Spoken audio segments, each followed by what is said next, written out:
Querido amigo, continuamos em nosso estudo no livro de Jó, e hoje o nosso alvo é refletirmos sobre os capítulos 16 e 17, onde encontramos Jó respondendo às argumentações que o seu amigo Elifaz expressou no capítulo 15 no programa passado. Jó estava numa situação muito triste. Nesses versos, Jó então dá vazão ao seu desespero diante do conselho insensível dos seus amigos e expressa toda a sua dor, a dor do seu coração diante dos seus sentimentos, pois ele não consegue entender o papel de Deus nessa situação tão angustiosa que ele estava sofrendo. Por isso, o título que eu quero sugerir para você, para esse texto, é o seguinte: um protesto indignado. Você deve se lembrar que em todas as colocações que os amigos de Jó fizeram, todos eles se referiram a Jó como a um ímpio. Eles se referiram a ele como se fosse um ímpio cujo destino já estava traçado. Veja bem, tudo o que acontecia para Jó, na visão dos seus amigos, era resultado da sua impiedade e do seu pecado. Você deve concordar comigo que não há dor maior para quem está sofrendo do que as comparações que são feitas e as razões que são apresentadas da razão daquele sofrimento. E a dor fica ainda mais lancinante quando as razões apresentadas não são verdadeiras, mas são baseadas em conceitos irreais e inverídicos. Ao invés de explicação e de consolo, ao invés de conforto, essas palavras trazem mais perturbação e fazem com que o sofrimento se agrave ainda mais. Por isso, então, Jó respondeu com veemência às palavras de Elifaz. Jó entendeu a insinuação que Elifaz fez, e Elifaz tinha insinuado que Jó era perverso e que deveria confessar isso a Deus. Agora, a reação de Jó é então de um protesto indignado.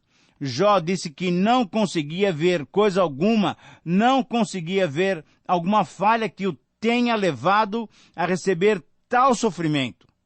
Mas ele tinha dito também que só aceitava aquela situação tão caótica, tão difícil, porque ele, Jó, entendia que Deus tem todo o direito de fazer o que quer. Jó aceitava aquela situação, mas não entendia a razão pela qual estava passando por toda aquela dor. Ele sentia que Deus o tratava como um inimigo e estava decepcionado com seus amigos porque eles não conseguiam perceber o seu caso, não conseguiam ver o seu caso. Era um caso especial e ainda insistiam em culpá-lo. Enquanto Elifaz entendia que as suas palavras eram consolações vindas da parte de Deus, conforme nós vimos no programa passado, para Jó, Elifaz, bem como Bildade e Zofar, eram consoladores molestos. Isso é, consoladores fracos, pobres e insensíveis. Jó os acusava de não verem a realidade da dor que ele sofria. Então, diante dessa situação, o resumo do texto para o nosso estudo pode ser apresentado nessa frase: quando somos mal interpretados, temos o direito de expressar a nossa indignação contra as inverdades levantadas contra nós. Eu quero repetir essa frase e repito-a vagarosamente para que você possa anotar. Quando somos mal interpretados, temos o direito de expressar a nossa indignação contra as inverdades levantadas contra nós. Nesse texto nós vamos encontrar 5 argumentações que compõem um protesto indignado. A primeira argumentação que compõe esse protesto indignado é vista na crítica ao consolo vazio. Capítulo 16, versículos 1 a 5. Nesses versos, Jó considerou desprezível o conforto de seus amigos. É uma palavra dura também. Ele ignorou totalmente os argumentos de Elifaz e ele disse que era puramente um discurso feito ao vento. Deu apenas uma simples resposta em que considerou as palavras e não o sentido, pois conforto mesmo não havia. Jó considerou simplesmente os seus amigos como consoladores molestos, isto é, consoladores que não consolavam. O que ele sabia, ele estava farto de saber, e afirmou que se estivesse no seu lugar, ele sim saberia o que significavam seus queixumes e lamentações, e disse mais, que se estivesse no lugar de um deles, as suas consolações seriam um fato e não palavras atiradas ao vento. Então, com essa resposta, Jó passou para um outro assunto, totalmente diferente, sem qualquer relação com aquilo que Elifaz tinha dito. A segunda argumentação, então, que compõe um protesto indignado, é vista na percepção de que Deus é quem permite tais circunstâncias. Capítulo 16, versículos 6 a 16. Nesses versos, Jó descreve a sua desesperada situação. É a primeira vez que Jó se queixa de haver perdido a família. Agora, quando ele mesmo se considera destruído, vem à sua mente o que lhe aconteceu no começo da tragédia. Junta um fato ao outro e forma então um conjunto que derrotaria o mais forte mortal. Nessa destruição estão apenas os filhos, porque, na verdade, a mulher permaneceu viva, talvez para aumentar até as aflições daquele pobre marido. Pois parece que essa mulher, sem compaixão, sem compreensão, não sabia e não queria entender os problemas que afligiam o seu marido Jó. O seu corpo estava encarquilhado. Essa expressão é muito interessante. Isso é, magro, ressequido, a pele estava agarrada aos ossos. Era uma coisa que ele não podia negar, que ninguém poderia negar, porque isso era visível aos olhos das pessoas. Nessa aflição, Jó via-se como um animal preso pelo seu perseguidor, destruído e colocado numa cela. É a descrição de uma luta entre o seu opressor e ele. E o opressor é muito mais forte, é como um leão em cima da sua presa. A hostilidade de Deus encontra paralelo na dos homens, contra os seus parceiros mais fracos, rangendo os dentes. Então, as figuras são de uma luta desigual que envolviam Jó. E não apenas isso, mas Deus o entregou ao ímpio e nas mãos dos perversos o fez cair. Não fica claro que se Jó está se referindo aos seus amigos. Há muitos elementos estranhos à luta entre Jó e os seus amigos. Nos versos 12, por exemplo, 12 a 13, a figura já é outra. Deus surge como um flecheiro a derramar uma chuva de flechas que lhe atravessam todo o corpo. Houve uma luta inicial quando Deus pegou Jó pelo pescoço e o despedaçou. Veja o versículo 12. Ele vivia em paz com seus filhos e seus amigos, mas esse adversário terrível e grandioso o pegou e o derribou e o fez como alvo das suas flechas. Jó era feliz com seus rebanhos, com seus filhos, sempre se banqueteando, mas o que aconteceu? Depois Deus o derrubou no chão e lhe atirou flecha sobre flecha. Que mais resta a um homem assim? Nada. No verso 14, a imagem ainda é uma outra figura, uma outra imagem. Deus agora é um guerreiro que arremete contra o inimigo, ferindo-o de morte, rasgando a sua pele e obrigando-o a cozê-la como se cozesse um pedaço de pano. Talvez por essa causa, Jó chora. E isso, na verdade, é uma coisa difícil a gente ver em Jó.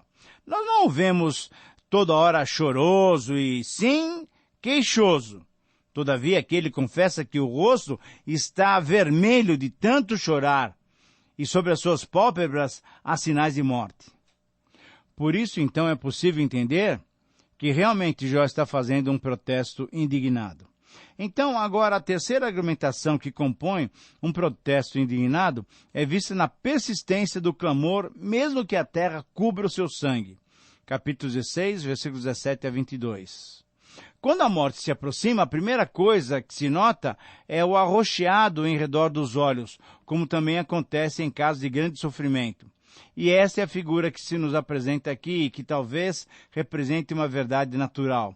Isso tudo lhe acontece, isso tudo estava acontecendo com Jó, embora ele mesmo seja manso, pacífico, não usando de violência contra ninguém, apesar da sua oração ser sincera e pura. Por que se persegue assim um homem? Que mal ele tinha feito a alguém, se até ele orava pelos seus amigos, seus vizinhos? Onde, afinal de contas, seu adversário, encontrou elementos para tal perseguição? Sem dúvida, temos aqui um quadro da vida real em que os homens se atiram uns contra os outros. Na mente do poeta, nem sempre é possível penetrar, e aqui há tantas figuras que os intérpretes lutam para entendê-las. Mas o fato é que nesses versos 17 a 22, Jó triunfa na sua fé.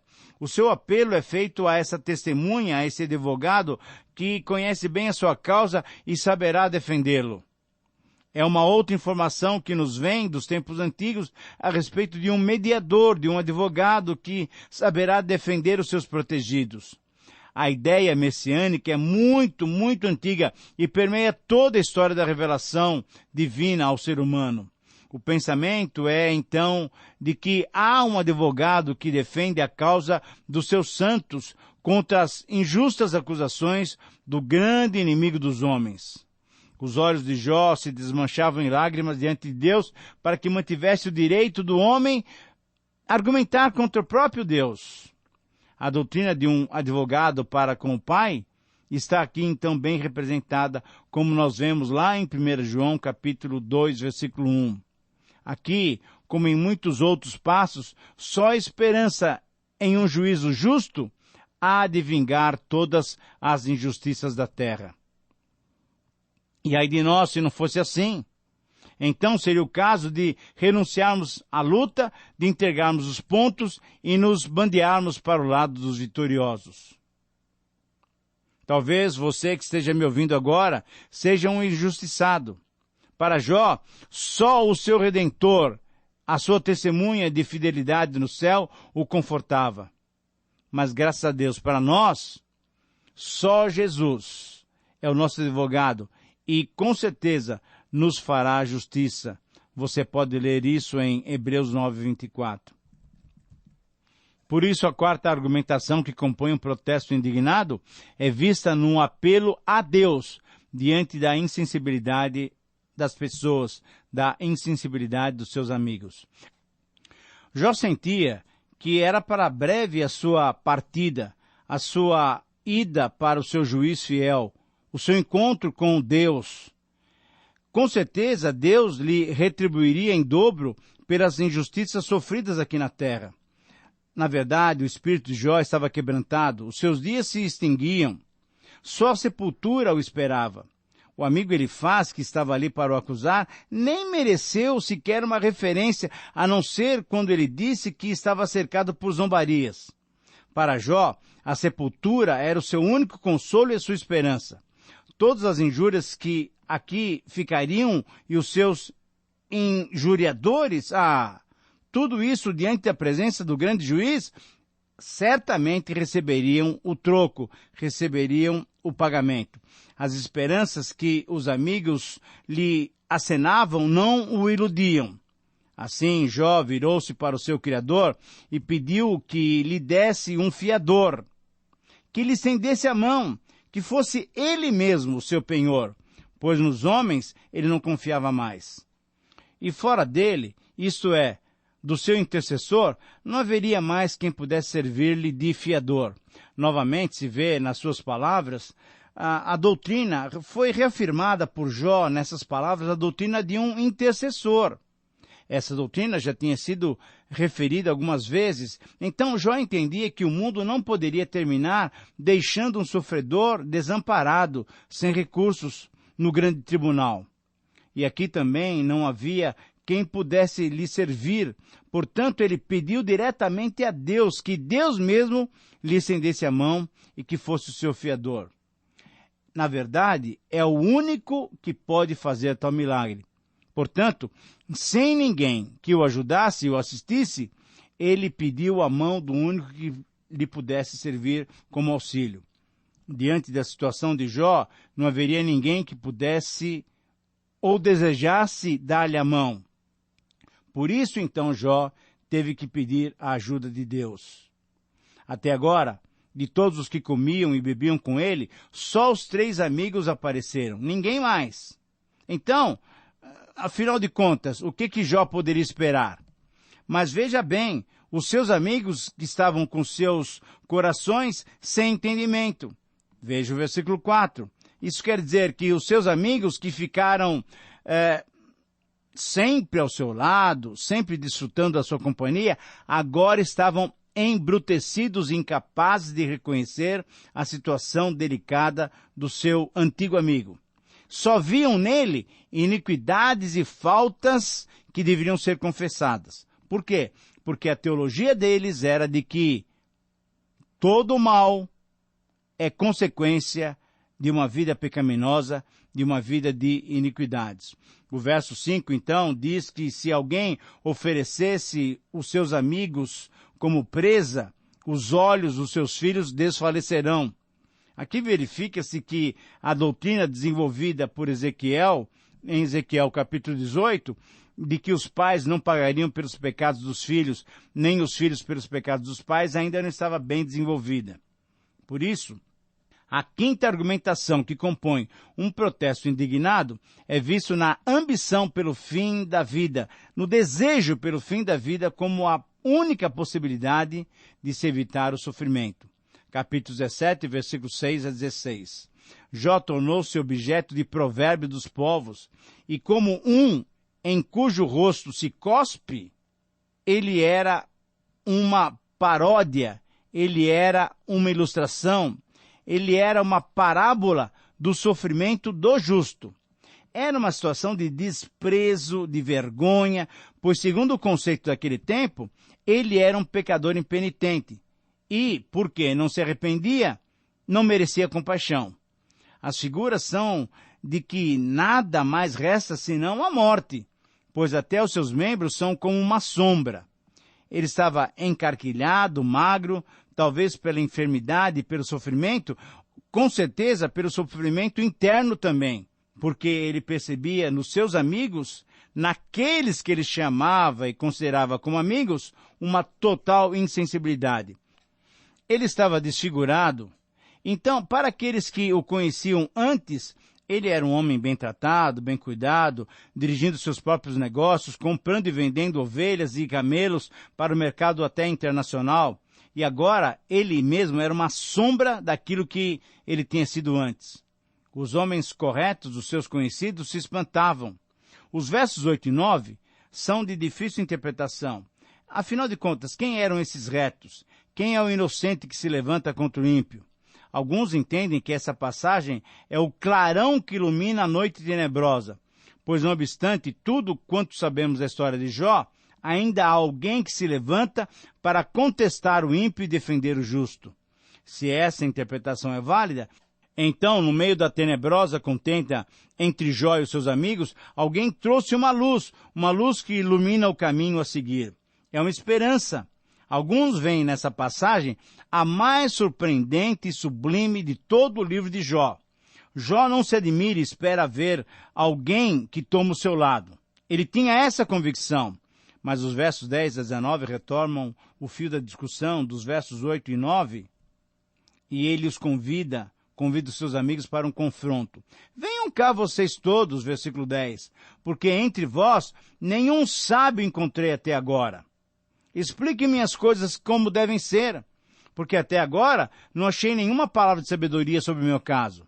Quanto a mim, disse Jó, os meus dias passaram e os meus planos ruíram. Já não espero voltar ao que fui antes, pois perdi tudo, fazendas, filhos, saúde, e agora o que me aguarda? Somente a sepultura. A sepultura será minha casa. As aspirações do seu coração já tinham passado. Tudo fracassara. Não esperava mais nada. Se alguém fora do grupo de amigos estava ali por perto e queria consolá-lo, perdia o seu tempo, pois ele já não esperava mais nada. Ele não via esperança para o seu caso. Se era Deus que o tinha reduzido àquela miséria, por certo, não seria ele quem o faria reviver e voltar ao que era antes. Somente Deus poderia fazer isso daí. Por isso não adiantava a ninguém pretender mudar o rumo da situação. Só a sepultura o consolava. Ali na companhia dos vermes descansaria. Tudo terminaria e ele passaria a história como um homem bom, pois só a morte torna todos os homens bons. Até os piores, porque a morte tem essa virtude, faz esquecer o passado e avivar as coisas boas, as qualidades boas do morto. Não há no livro a menor ideia de suicídio. Querido amigo, eu quero repetir essa pequena frase. Não há no livro a menor ideia de suicídio, embora seja esse o desejo de qualquer um que se encontre naquelas condições. Mas o escritor inspirado, ou porque desconhecia e porque essa não é a maneira como Deus permite que os seus servos atuem, não ofereceu o suicídio como solução para o caso do sofredor. Não. O que devemos ler nas entrelinhas dessa trágica descrição é que depois de tudo isso ainda resta Deus. Nós que conhecemos o final da história, já sabemos que no final de tudo, Jó conheceria intimamente a Deus. Entretanto, mesmo sem pensarmos em Jó, o que poucos fazem nessas situações é esperar em Deus, que sempre tem a última palavra, a última decisão. Por isso, meu querido amigo, o meu convite é que também você, mesmo diante do desespero, espere em Deus. Não cometa nenhuma loucura como o suicídio. Não cometa nenhum desespero de desistir de tudo. Saiba que você ainda tem Deus como o extremo recurso.